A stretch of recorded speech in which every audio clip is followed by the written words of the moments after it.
Ito ang GMA Regional TV News.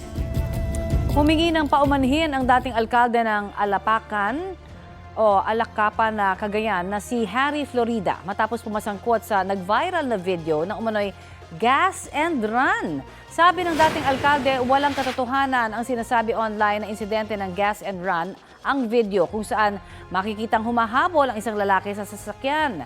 Hindi raw sila nagpakarga ng gas at hindi rin daw tinakbuhan ang sinasabing gas attendant. Anya, siya ang may-ari ng gasolinahan at ang lalaki sa video ay hindi gas attendant kundi isang taga Pampanga na kinupkup nila ng kanilang pamilya 3 dekada na ang nakalipas. Pinasakay rin daw ang lalaki kalaunan at kasama nilang nagmeryenda.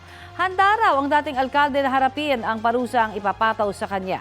Nauna nang nag-issue ng show cause order ang LTO sa 3 sakay ng SUV kabilang ang dating alkalde. Sinuspindi rin ng 70 araw ang lisensya ng driver at isinailalim sa alarma ang sasakyan habang patuloy ang investigasyon.